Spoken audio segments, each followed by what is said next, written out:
Practice এখন খুব সুবিধা হয়ে গেছে। মানে আমি যেমন একটা অভিযানে বেরিয়েছি, মানে সবকটা স্কুলে যাচ্ছি দাবা শেখাতে। তো সবাইকে বলছি যে মোবাইল ব্যবহার করো না, মানে মোবাইলে মানে তোমাদের মতো অনেক বাচ্চারা ছেলেমেয়েরা তারা কি করে, তারা ভিডিও গেমস খেলে সারাক্ষণ। দেখেছো কখনো?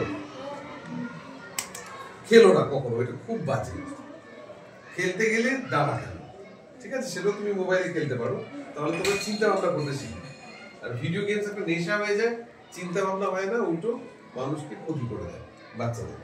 তো আমি অনেক মানে সারা পৃথিবীতে আমি গেছি, বিভিন্ন দেশে আমি দেখেছি বিভিন্ন ছেলে অসুস্থ হয়ে গেছে, হসপিটালে অ্যাডমিট হয়ে গেছে, কারণ তারা ভিডিও গেমস খেলে। ঠিক আছে? তোমরা একেবারেই ভিডিও গেমস খেলবে না, অন্য গেমগুলো খেলবে না যেখানে নেশার মতো কোনো চিন্তা ভাবনা নেই, শুধু টেপা টেপা টেপা, সেগুলো একদমই করবে না। তোমরা চিন্তা ভাবনা করে যে কোনো খেলা, চিন্তা ভাবনার খেলা খেলবে। দাবা খেলাটা তার ভেতরে সব থেকে ভালো খেলা, যেটা তোমরা চিন্তা করবে, ভাববে, মনে মনে কথা বলবে, কল্পনা শক্তি হবে তোমাদের।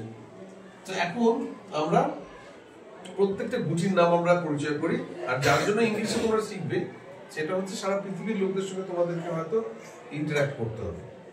ঠিক আছে? এখন এমনও মানুষ হতে পারে যে ইংরেজি জানে না, তোমরা হয়তো অল্প জানো, ওরাও জানে না, কিন্তু দাবার গুটির নাম একই না, ও ওইটাই বলবে, তুমি ওইটাই বলবে, ফলে বুঝতে পারবে।